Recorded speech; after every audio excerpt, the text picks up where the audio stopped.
Okay. మీ అందరికీ మనస్ఫూర్తిగా హృదయపూర్వకంగా వందనాలు.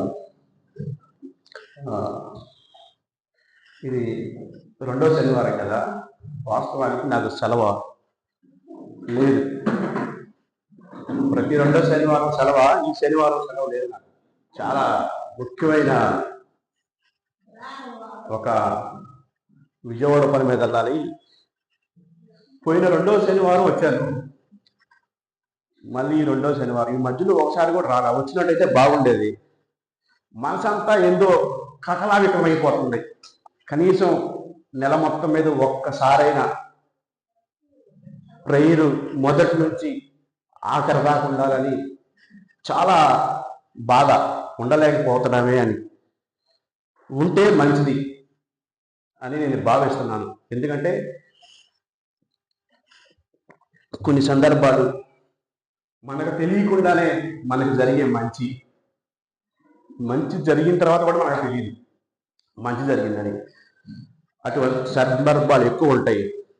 ఎందుకంటే ఆలయంలోకి వచ్చిన తర్వాత ఎక్కువ టైం స్పెండ్ చేయడానికి, ఎక్కువసేపు ఉండటానికి మీరు ఆలోచన చేయండి. ఆ ఆలోచనతోటే ఉండండి. అందుకు గాను ఈరోజు మన పీచ్ టాక్ వచ్చేసరికి లోక రాసిన పత్రిక 2వ అధ్యాయం ఓపెన్ చేసి ఉంచండి.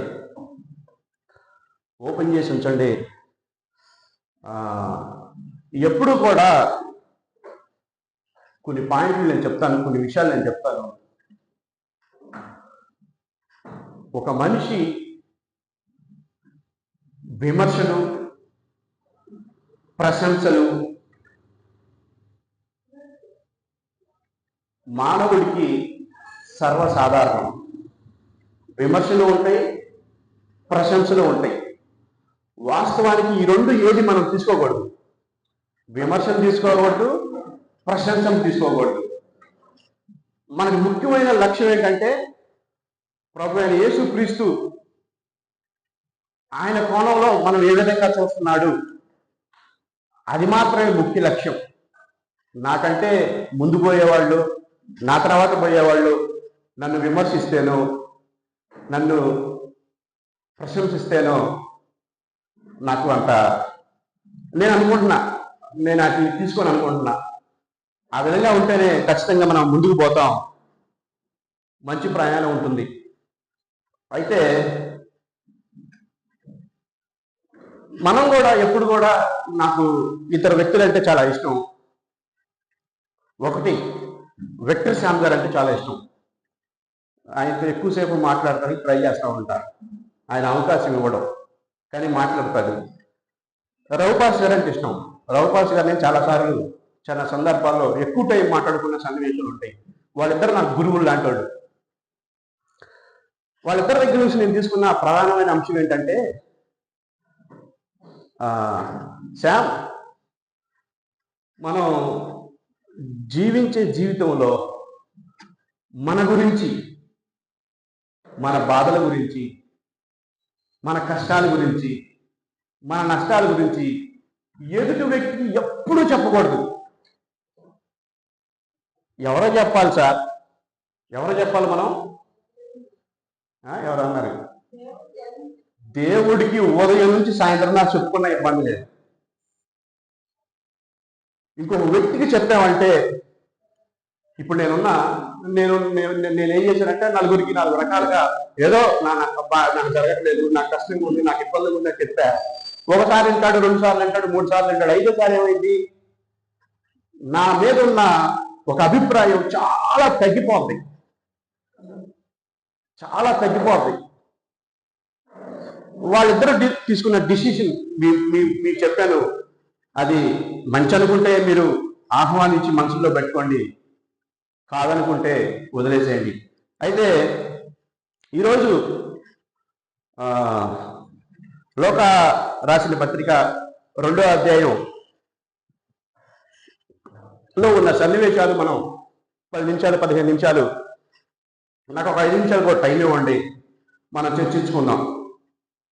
అయితే మనకి ఎన్ని సువార్తలు ఉన్నాయి? ఎన్ని ఉన్నాయి? 66 పుస్తకాలు ఉన్నాయి. సువార్తలు ఎన్ని ఉన్నాయి? మనకు సువార్తలు రాసింది ఎన్ని ఉన్నాయి? మత్తయ్య, మార్కు, లోక, యోహాను గారు, వీళ్ళు నలుగురు 4 సువార్తలు రాశారు. ఈ 4 సువార్తల్లో మత్తయ్య గారు ఆది నుంచి అసలు దేవుడు ఈయనే అన్నట్టు చెప్పుకొచ్చాడు. మార్కు గారు ఏం చేశాడంటే అసలు ఆ పుట్టుక ఇవన్నీ ఎత్తేసి సువార్త దగ్గర నుంచి పరిచయం, యేసు ప్రభు పుట్టిన 35 సంవత్సరాల పరిచయం స్టార్ట్ చేశాడు మార్కు. ఈ లోకా గారు ఏం చేశాడంటే చాలా అద్భుతంగా అనిపించింది నాకు. ఈ లోకా గారు ఏం చేశాడంటే దానియేలు గ్రంథంలో కొన్ని సంఘటనలు మనం చెప్పుకున్నాం కదా. ఒక ప్రతిమ ఉంటుంది, ఆ ప్రతిమ చేతి సహాయం లేకుండా తీసి వచ్చిన ఒక రాయి మొత్తం దంచి పొడి చేసి ఒక తూర్పు గాలికి కసువులు వేసిపోయినట్లు వేసిపోయిందని చెప్తాడు కదా. ఆ ప్రతిమలో ఉన్న లాస్ట్ చరిత్ర, లాస్ట్ సామ్రాజ్యం ఏంటది? రోమ్ సామ్రాజ్యం. ఈ సామ్రాజ్యాల్లో రోమ్ సామ్రాజ్యంలో నుంచి క్రీస్తు పుట్టుకొని తీసుకొస్తున్నాడు. చాలా చదువుతుంటే అసలు ఈ రోజులు ఎన్నోసార్లు చదివాం కదా మనం. 2-3 పాయింట్లు మా గురువులు గారు చెప్పకపోతే అసలు ఇంత సమాచారం విఫలమైపోయేది కదా అనిపించింది నాకు. రోమ్ సామ్రాజ్యం, రోమ్ నేపథ్యంలో నుంచి క్రీస్తు పుట్టుకొని తీసుకొస్తున్నాడు. ఆ పుట్టుక గురించి చెప్తావు. ఆయన లోకా గారు డాక్టర్, లోక వైద్యుడే కాదు, పెద్ద చరిత్రకారుడు. ఆయన చాలా చరిత్ర మీద పట్టున్న వ్యక్తి. ఆయన చెప్తున్న మాటలు మనం చదువుదాం. 2వ అధ్యాయం 1వ వచనం కాడి నుంచి క్రమేణంగా 5 అధ్యాయాలేమో వీటిని చదువుతాం అంతే, ఇంకేం చెయ్యం మనం.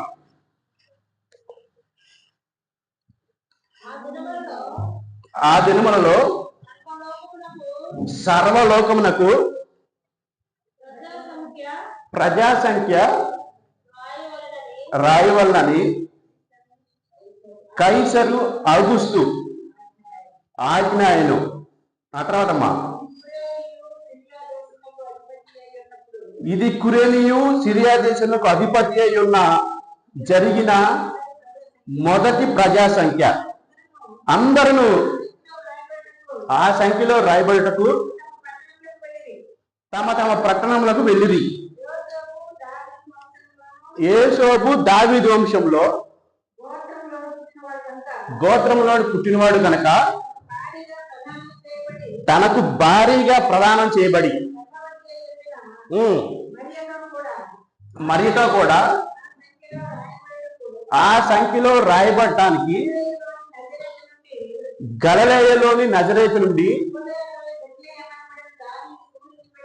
యోదయలోనే బెత్లెహేం అనబడే దావీదు ఊరికి వెళ్ళిన. చాలు.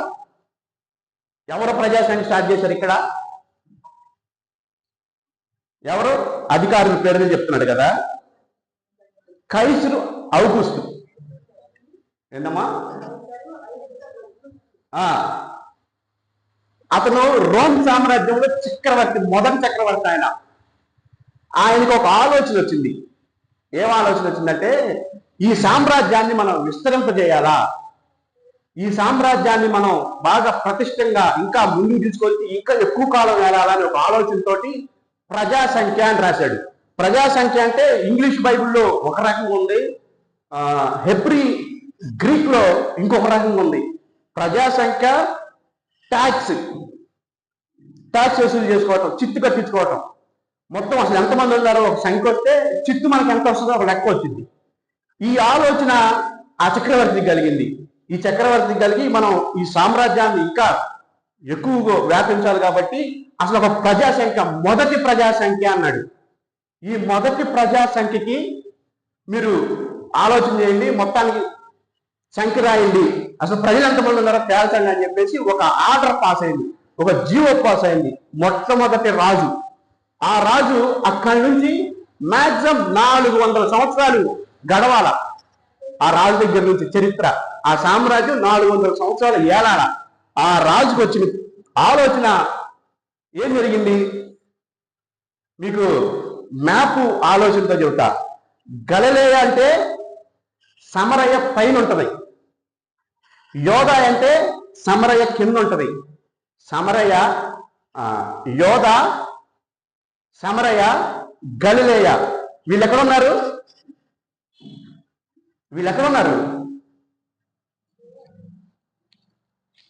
మరియమ్మ, యేసోబు ఎక్కడున్నారు?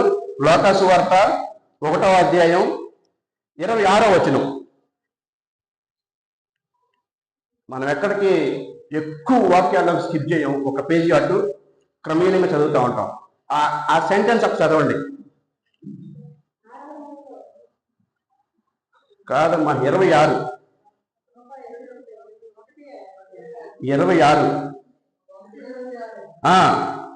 6వ నెలలో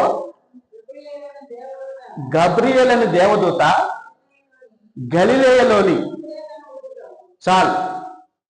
గలిలయలోని నజరేతు అనే ఊరిలోకి ప్రత్యక్షమయ్యి నీకు పరిశుద్ధాత్మ ద్వారాగా గర్భం వచ్చింది అంది. గలిలయలో, గలిలయ ఎక్కడని చెప్పాను? సమరయ పైన, సమరయ కింద యోధా రాజ్యం. యోధా రాజ్యంలో బెత్లెహేమ్ ఉంటది. ఈ బెత్లెహేమ్లో వాళ్ళు పేరు రాసుకోవటం కోసం అక్కడ నుంచి ఎన్ని కిలోమీటర్ల ప్రయాణం? అది సుమారు ఎంత ప్రయాణం ఉంటది? 230 కిలోమీటర్లు. గలిలయ నుంచి యోధా సామ్రాజ్యంలో బెత్లెహేమ్ రావాలంటే 220 కిలోమీటర్లు వాళ్ళు ప్రయాణం చేసి రావాలా. వాళ్ళు ప్రయాణం చేసి రావాలంటే సాధారణమైన వ్యక్తి ఆర్డర్ పాస్ చేసి వస్తారా? ఏదో ఒక కార్యకర్త పాస్ చేస్తే వస్తారా? సాధారణమైన వ్యక్తి చెప్తే వస్తారా? ఆ చక్రవర్తి ఆర్డర్ పాస్ చేశారు కాబట్టి వీళ్ళు 220 కిలోమీటర్లు ప్రయాణం చేసి ఖచ్చితంగా ప్రజా సంఖ్యలో పేరు రాపించడానికి బయలుదేరతారు. వాస్తవంగా ఆ రోజు వాళ్ళకున్న సన్నివేశాలు ఏంటి? ఆమె ఏ స్థితిలో ఉన్నావా? ఎంత గర్భిణి? ఖచ్చితంగా వాళ్ళ 6-7 రోజులు ప్రయాణం చేస్తే యోధా రాజ్యంలో రాగానే ప్రసవించింది. ఇది గమ్మత్తుగా చెబుతున్నా, సరదా చెబుతున్నా, మీరు దీన్ని ఓన్ చేసుకోబాకండి. మా చెర్రి 9 నెలల్లో ఉన్నాడు. మావుడిని నేను అన్నాను, బండి మీద తీసుకెళ్తాను, నేను ఇద్దరం కలిసింది ఐస్ క్రీమ్ తిన్నాం రా అన్న. అమ్మో నేను రాలేను, నా వల్ల కాదు, నువ్వే ఐస్ క్రీమ్ తీసుకొని రా, మన ఇద్దరు ఇంట్లో తిందామని. 9 నెలల నిండుగా ఉన్నప్పుడు చాలా తక్కువ ప్రయాణం చేస్తారు కదా పాపం. వీళ్ళు అంత కష్టపడి అన్ని రోజులు ప్రయాణం చేసి వీళ్ళు ఇక్కడ రావాలి. ఒక రాజు చక్రవర్తి ఆర్డర్ చేస్తేనే రావాలి. దీనికి బ్యాక్గ్రౌండ్ ఒక వచనం ఉంది. ఈ వచనం అందరికీ తెలుసు. లాస్ట్ ప్రవక్త మీకా రాస్తాడు. ఎక్కడుంది ఆ వచనం చెప్పండి? అందరూ రొటీన్ గా చదువుకుంటా ఉంటాం కదా మనం. ఎక్కడమ్మా? మీకా 5 2వ వచనమా 3వ వచనమా? తీసి చదవండి. చదవండి ఒకసారి, లైట్గా చదవండి. మొదటి సెంటెన్స్ వరకు చదవండి. బెత్లెహేము ఎఫ్రాతా, యోధావారి కుటుంబంలో నీవు స్వల్పమైన గ్రామం.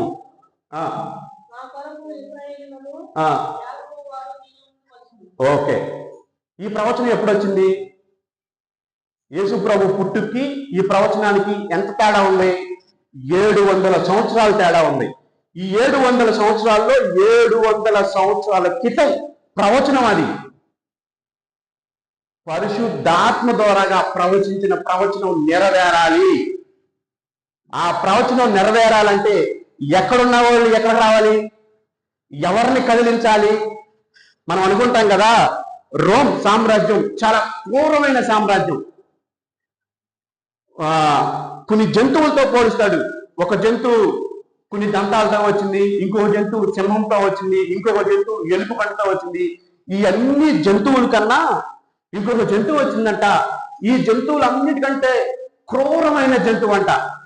అదే రోమ్ సామ్రాజ్యం. రోమ్ సామ్రాజ్యంలో మొదట్లోనే ఆ రాజు మొదట్లోనే క్రీస్తుకి అనుకూలంగా, క్రీస్తు ఎక్కడ పుట్టాలో, క్రీస్తు ఏ విధంగా రావాలో ఒక జీవోపాధి చేశాడు. వాస్తవానికి ఆ రాజుకు కూడా తెలియదు ఈ ప్రవచనం నెరవేర్పుకి నేను దోహదపడుతున్నానే అని. వాస్తవానికి ఈ ప్రవచనం నెరవేర్పు జరగటానికి మరియమ్మకు కూడా తెలియదు, యేసోపుకు కూడా తెలియదు. వీళ్ళు బాధల్లో వీళ్ళున్నారు. ఈ రోమ్ చక్రవర్తి ఏమో ఈయన బాధ ఏంది ప్రజాశంకర రాయాలని. ఈ యేసోపేమో వమ్మో అంత దూరం ఎట్లయినా కానీ దారి ఖర్చులకు ఉన్నాయో లేవో, పాపం అతను ఎన్నిసార్లు జేబులో చేయి బడ్డీ పడుకున్నాడో ఆ దారి ఖర్చుల కోసం. 220 కిలోమీటర్లు ఆ రోజుల్లో ఆ ప్రయాణం అంటే ఆషామాషా విషయం కాదు. ఒక గర్భిణీ స్త్రీతోటి ఆమె ఎంత బాధపడిందో, ఆమె ఎన్ని పురుటి నొప్పులు ఇబ్బందిలో ఉందో వీళ్ళందరికీ తెలీదు. ఒక వ్యక్తి హస్తం వాళ్ళ ముగ్గురు వెనక ఉంది. వాస్తవం అంటారా? అర్థం అవుతుందని చెప్పేది అర్థం కాదా? ప్రభువైన యేసుక్రీస్తు పరిశుద్ధాత్మ ద్వారాగా ఒక వచనం నెరవేర్పులోకి ఆ రోజు పురుడు పోసుకుంటుంది. సఫలమవటానికి రోజులు కరెక్ట్గా ప్రణాళిక సిద్ధం జరుగుతుంది. మొత్తం ప్రతి ఒక్కటి టాలీయే. యేసు ప్రభు ఎప్పుడు గర్భం దాల్చాలి, ఎన్ని రోజులు పెరగాలి, ఎన్ని రోజులు ప్రయాణం ఉంది, వచ్చిన తర్వాత ఎప్పుడు ప్రసవించాలి, ఎవరి చేతుల్లో ఉంది ఇదంతా? యెహోవా దేవుడి చేతిలో. ఈ భూమిని ఆకాశాన్ని సృష్టించిన, ఒక్క మాటతో సృష్టించిన ఆయన హస్తంలో జరుగుతుంది ఇదంతా, ఈ వచ్చిన నెరవేర్పు. అందుకను తర్వాత ఎవరమ్మా నెక్స్ట్ ఎక్కడి నుంచి అంటే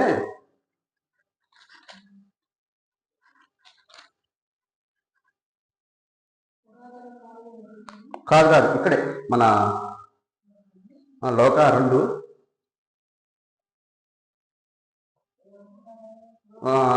ఇక్కడ అసలు కనిపించట్లా.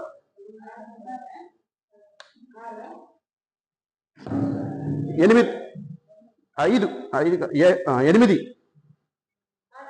కాదు చదవండి. కాదమ్మా 2 చదవండి. అసలు కరెక్ట్ లేదు కదా మనకి. ఓకే 2 నుంచి చదవండి ఒకసారి. 2 నుంచి చదవండి.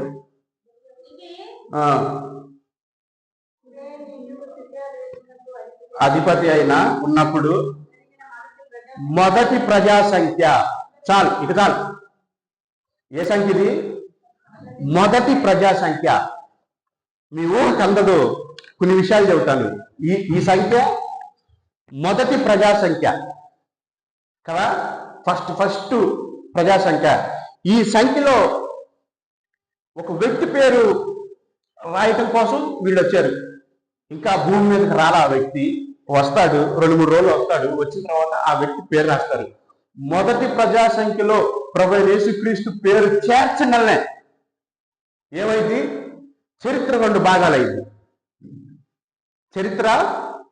భాగాలైంది. అందుకని నేను అంటున్నాను, ఈ లోకగారు చాలా అద్భుతంగా రాశాడు. చరిత్రకి ఆధారం చేసి రోమ్ సామ్రాజ్యంలో నుంచి క్రీస్తు పుట్టుకను తీసుకొచ్చాడు. ఆ రోజుతోటి చరిత్ర 2 భాగాలు అయిపోతాయి. ఒక భాగం క్రీస్తుకు పూర్వం, ఇంకొక భాగం క్రీస్తు శకం. వాస్తవంగా చెప్పాలంటే ఈ రోజుల్లో, ఈ కాలంలో ఉన్న ప్రతి ఒక్క పుట్టుక ముందు క్రీస్తు పుట్టుక లేకపోతే ఆ పుట్టుక యాల్వేషన్ లేదు. అర్థమవుతుందా? ఈ రోజుల్లో జీవించే ప్రతి ఒక్క మేధావులు, గనులు, రాజులు, ఎంతో ఉన్నతమైన వ్యక్తులు అనుకుంటాం కదా. ఆ వ్యక్తులకి ముందు క్రీస్తు పుట్టుక లేకపోతే ఆ పుట్టుక విలువే లేదు. ఎందుకు విలువ లేదు? ఎట్లా? ఇప్పుడు బౌద్ధుడు ఉన్నాడు, బౌద్ధుడు పుట్టాడు. బౌద్ధుడు పుట్టిన ప్రతి పుట్టుకు మెన్షన్ చేసి దగ్గర చూడండి ఒకసారి. క్రీస్తుకు పూర్వం 500 సంవత్సరాల క్రితం బౌద్ధుడు పుట్టాడు అని రాసింది. ఆయన పుట్టుక గురించి చెప్పాలంటే యేసు ప్రభు పుట్టుక మెన్షన్ చేసి ఉండాలా. అది అంత ఆషామాష అయిన చరిత్ర కాదు ఇది. మనం ఏంటంటే యేసు ప్రభు పుట్టుకుని చాలా తక్కువగా అంచనా వేసి చాలా ఆయన ఔన్నత్యాన్ని ఇంక దేనికో చిన్న చిన్న విషయాల కోసం ఆయన ఔన్నత్యాన్ని స్వయంగా మనమే డౌన్ ఫాలోయింగ్ చేస్తున్నాం. చరిత్ర 2 భాగాలైంది. పెద్ద పెద్ద చక్రవర్తులే ఆయన కోసం, ఆ ప్రవచనం నెరవేర్పు కోసం పూనుకున్నారు. చిన్నగా ఏదో నేను ఈ మధ్య సోషల్ మీడియాలో చూస్తుంటే, సోషల్ మీడియాలో ఒక వ్యక్తి మార్కాపురంలో ఒక మారుమూల గ్రామంలో ఉన్న వ్యక్తి, అతని పేరు సింగయ్య. సింగయ్య ఒక రోజు వాకింగ్ చెప్పాడు, సాయంత్రం పూట వాకింగ్ చెప్పాడు. వెళ్ళి పనుకున్నాడంట. పనుకున్న తర్వాత నిద్ర రాలేదంట, చాలా సతమతమయ్యాడంట, ఒకలాంటి గిల్టీకి ఫీల్ అయ్యాడంట. గిల్టీకి ఫీల్ అయ్యి ఉదయాన్నే నాకు ఫేస్బుక్లో మెసేజ్ పెట్టాడు, బ్రదర్ నీ నెంబర్ మీతో మాట్లాడాలన్నాడు. అమ్మ బాబు ఇదేం సమస్య వచ్చి పడిందో, ఇదేం ప్రాబ్లం రాయన, ఏంద్రా బాబు చెప్పని నెంబర్ ఇచ్చా. నెంబర్ ఇస్తే నేను వాకింగ్ చెప్పి పనుకున్నాను, నాకు మనసులో ఒకలాంటి వేదన ఉంది, బాధ ఉంది, ఎందుకయ్యా ఏంది చెప్పన్నా ఏందన్నంటే, నువ్వు చెప్పిన వాక్యం చూసావా, దాన్ని ప్రధానమైన అంశాలు తీసుకొని నేను ఇప్పుడు నీ జోడించి వాకింగ్ చెప్పా.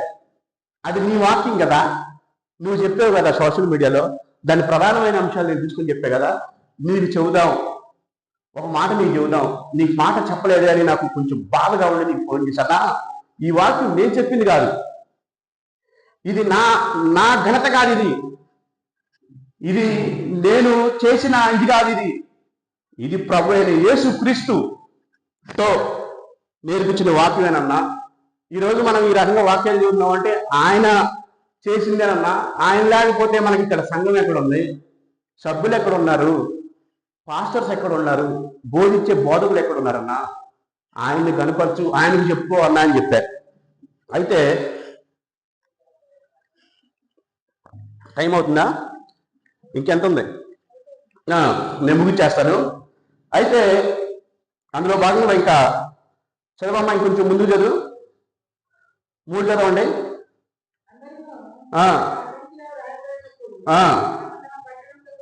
ఓకే.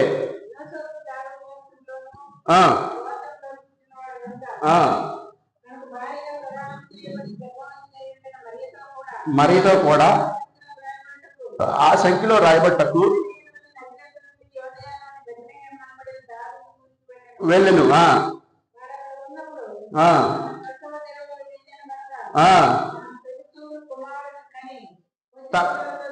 చాలు, తన తొలుచూరు మగబిడ్డను కని పొత్తి గుడ్డల్లో చుట్టి ఎక్కడ వలుకోబెట్టింది? సత్రంలో చోటు లేదంట. ఉందా సత్రంలో చోటు? సత్రంలో చోటు లేదు అంటే అమ్మా పశువుల తొట్టులో కొనుక్కోబెట్టింది. వాస్తవానికి ఆ రోజు మరియకి దేవదూత వచ్చి చెప్పినప్పుడు అసలు వాళ్ళంత ఇంపార్టెంట్ అయిన వ్యక్తులేం కాదు, చాలా ఫేమస్ కలిగిన వ్యక్తులేం కాదు. మరియమ్మ కానీ యేసోపు కానీ పక్క 2-3 రోడ్లు అవుతున్న వ్యక్తులు కూడా తెలియదు వాళ్ళు ఎవరో. వాళ్ళు పాపం ప్రెగ్నెంట్తో వచ్చారు. వాళ్ళకి ఏదైనా కొంచెం విలువ ఉన్నట్టయితే ఇంకొక ఫ్యామిలీని బయటికి నెట్టి ఆ ఫ్యామిలీని చేర్చుకునేవాళ్ళు. వాస్తవానికి ఆ ఫ్యామిలీకి అసలు అక్కడ ఏమీ లేదు, తెలియదు. చుట్టాలు ఉన్నారనుకో, వాళ్ళు ఎక్కడికి వెళ్తారు? చుట్టాలు ఇంటికి వెళ్తారు. చుట్టాలు కూడా లేరు, సత్రంలోకి వచ్చారు. సత్రంలోకి వస్తే సత్రంలో ప్లేస్ లేదు. పశువుల పాకలోకి వచ్చారు. పశువుల పాకలో రాగానే డెలివరీ అయిపోయింది. డెలివరీ అయిన ఆ వ్యక్తిని, ఆ చిన్న బిడ్డని ఎక్కడ పనుకోబెట్టారు? సత్రంలోనా? పశువులు తొట్టులో పడుకోబెట్టారు. ఇక్కడ మనం కొంచెం ఆగుదాం, ఇక్కడ ఆగి కొంచెం వివరించుకొని నేను ముగించేస్తా. లేట్ అవుతుందా? ఇక్కడ కొంచెం ఆగి మనం ముగిచేసుకుందాం. ఆ పశువులు తొట్టులో పడుకోబెట్టారంటే ఆ యేసోబుకు కానీ మరియమ్మకు కానీ ఆ రోజున్న సమాజం కానీ ఎవరికి ఏమీ తెలీదు. పశువుల తొట్టులో ప్రభు యేసుక్రీస్తుని పడుకోబెట్టాడంటే పశు ప్రాయుల్ని మార్చడానికి ఆయన అక్కడ పడుకున్నాడు. చాలా తగ్గించుకున్నాడు, తనకు తాను రిక్తుడుగా చేసుకొని అంతలా రాజు అన్ని సామ్రాజ్యాల్ని తన చేతి హస్తంతో లేకుండా తీయబడిన రాయి మొత్తం కొట్టి పిండి చేసి దుమ్ముదులుగా వెళ్ళిపోయింది. ఆ రోజు ఆయన పుట్టాడు ఆ రాయి లాంటి వ్యక్తి.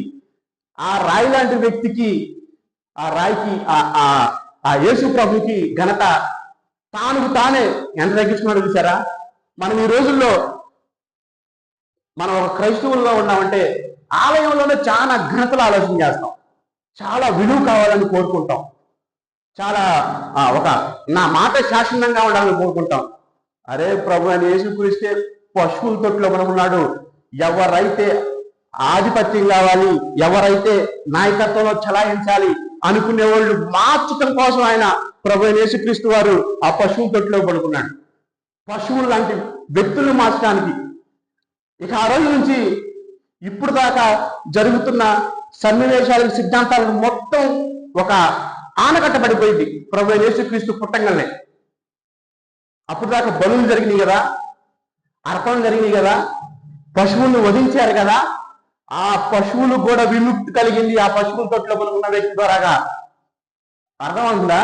మనం ఏదైనా పాపం చేసామనుకో, పాత నిబంధనలో లేవీ ఖండంలో ఉన్న బాట ప్రకారం మనం ఒక మంచి కోడిలో ఒక గొర్రె పిల్లను తీసుకెళ్ళి వధించాలా. ఇక్కడి నుంచి వధ ఆగుతుంది. పశువుల తొట్టులో పడుకున్న వ్యక్తి పశువులను కూడా స్వేచ్ఛిస్తున్నాడు. ప్రియమైన నా సొంత వ్యక్తులారా, ఆలోచన చేయండి. పశువుల తొట్టులో పడుకున్న వ్యక్తి మనమెంత, మన ఆలోచన ఎంత, మన శక్తి ఎంత, మహారాజు. మనం ఈరోజు ఇంతమంది కూడుకున్నామంటే ఎవరు రాజ్యం కోసం కోరుకున్నాం? ఎవరు రాజ్యంలో పాలు పంచలు పొందాలని కోరుకున్నాం? ప్రభువైన యేసుక్రీస్తు రాజ్యంలోకి చేరటం కోసం ఆయన రాజుగా మనం లేనాలని ఉన్నాం. ఇట్లాగే ప్రపంచంలో ఎంతమంది, ఎన్ని సంఘాలు, ఎన్ని దేశాలు. ఆ రోజు రోమ్ సామ్రాజ్యంలో ఆ సామ్రాజ్యం కంటే కూడా ఇప్పుడు ఈయన సామ్రాజ్యం ప్రపంచాన్ని లెక్కలు తీస్తే మనం అనుకుంటాం కదా, ఏదో ఇద్దరు ముగ్గురిని ప్యాన్ నీళ్లు కొట్టి సువార్త పట్టించడానికి పోతుంటే నేను చూస్తా ఉంటా, చాలా బాధ వేసింది. ఏదో ప్యాన్ నీళ్లు కొట్టి ఏదో 4 బూతులు తిడితే క్రీస్తు సువార్త ఆగిపోయింది అనుకుంటున్నారు ఆ వ్యక్తులు. క్రీస్తును ప్రకటించడం ఆగిపోయింది అనుకుంటున్నారు. ఆ రోజు రోమ్లో ఉన్న చక్రవర్తుల వల్లే గాల, వీళ్ళ వల్ల ఇద్దా. చూడండి, ప్రపంచం మొత్తం ఏ మూలకన్నా వెళ్ళు, అడవుల్లో అన్ని రకాల జాతుల వారికి మొత్తం నేను చూస్తా ఉంటాను. మొత్తం ప్రభువైన యేసుక్రీస్తు రాజ్యం కింద ఆయన రాజుగా అంగీకరించి ఈ విధంగా కూడుకున్న వారే ఎక్కువగా 75% ఉంది ఈ రోజుల్లో. ఇరాన్లో కూడా క్రైస్తవులు ఉన్నారంట. నమ్ముతారు మీరు? పాకిస్తాన్లో కూడా క్రైస్తవులు ఉన్నారంట. నమ్ముతారా? నమ్మిద్దంట. చూసే ఉంటావు న్యూస్లో.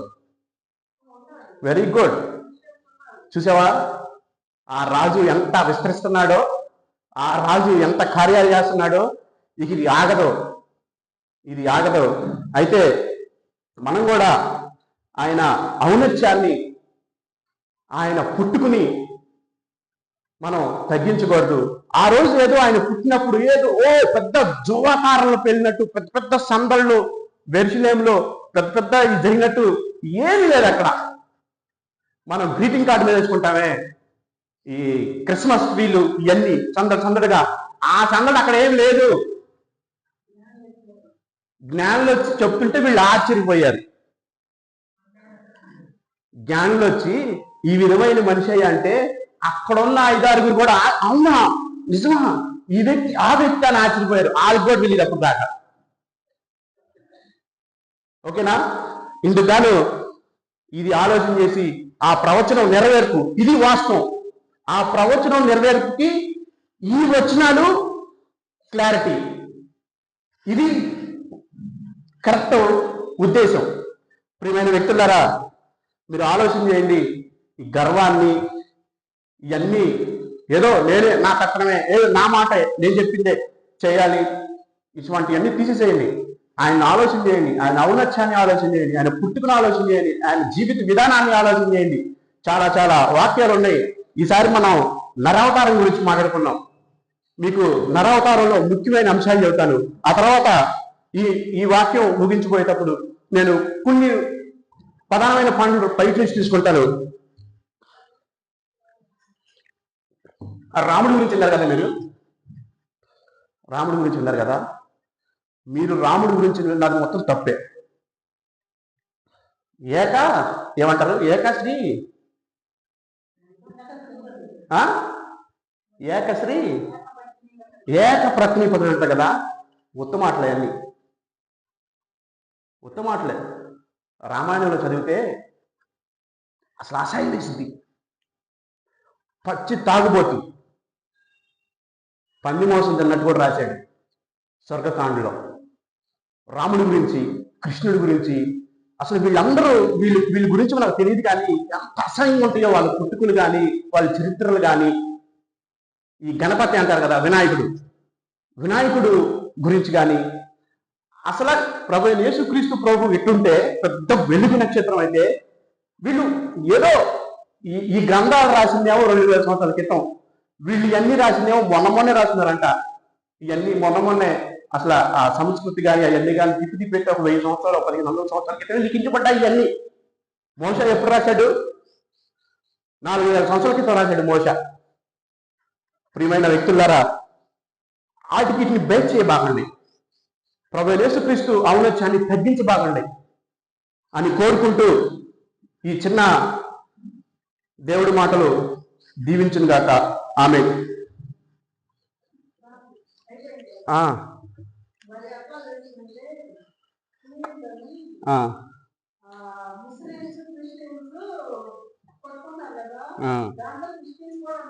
అవును.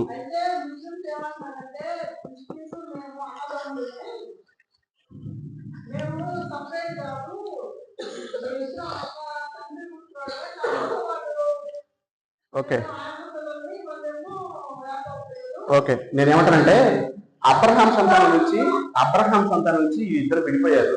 అది ఒక తెగ, ఇది ఒక తెగ. ఇంకో విషయం చెప్తాను. ఎన్ఆర్సి ఐడియా ఉంది ఎవరికన్నా? ఒక జీవో పాస్ చేయకుండా దాన్ని ఒక కొన్ని లెటర్స్ మొత్తం ఒక ఇంత పుస్తకం రెడీ చేసి పెట్టారు కేంద్ర ప్రభుత్వం వాళ్ళు. ఎన్ఆర్సి అంటే ఈ శబ్ద యంత్రం ద్వారా వింటున్న వాళ్ళు కూడా వినాల. ఎన్ఆర్సి అంటే మతం ప్రాతిపదికన పౌరసత్వం అనే ఒక చట్టం జీవో రెడీ అయి ఉంది. ఆ జీవో రెడీ అయి కూడా 5-6 ఏళ్ళు అవుతుంది. దాన్ని ఇంకా ఇంప్లిమెంట్ చేయలే, ఆ జీవో పాస్ చేయలేదు. ఆ ఎన్ఆర్సి అనేది లేకపోతే, ఆ ఎన్ఆర్సి అనే ఆలోచన లేకపోతే భారతదేశం మొత్తం ఎప్పుడో క్రైస్తవ మతం అయిపోయేది. వింటున్నారా? భారతదేశం మొత్తం క్రైస్తవ మతం అయిపోయేది ఎప్పుడో. ఆ ఎన్ఆర్సి అనే దాన్ని చేయకుండా దాన్ని ఒక ఫైల్లో అట్ట పెట్టారు. ఏదన్నా ఆలోచన వచ్చినప్పుడు ఎన్ఆర్సి బయటకు తెస్తున్నారు. మతం ప్రాతిపదికన మీరు పౌరసత్వం తీసుకోవాలా. మతం ప్రాతిపదికన అంటే హిందువుకి ఒక పౌరసత్వం ఉంటుంది, ముస్లింస్ కి ఇంకో పౌరసత్వం ఉంటుంది, క్రైస్తవుడికి పౌరసత్వం అన్నిటికంటే తక్కువ ఇస్తాడు. ఈ 3 మతాలకి ఎన్ఆర్సి అని చెప్పేసి ఒక ఆర్టికల్ రెడీ చేసి పెట్టారు. ఆ ఆర్టికల్ వల్లే చాలా మంది కూడా ప్రభు యేసుక్రీస్తుని సొంత రక్షకుడిగా అంగీకరించారు. కానీ భయంతో ఆ ఎన్ఆర్సి అనే ఒక ఆలోచనతో వీళ్ళందరూ ఆగిపోతా ఉన్నారు. ఆ ఎన్ఆర్సీ లేకపోతే, ఆ ఎన్ఆర్సీ చట్టం లేకపోతే చాలా ముందుకెళ్తుంది క్రైస్తవ్యం మనకి. ఓకే, ఈ చిన్న మాటలు దేవుడు దీవించిన గాక.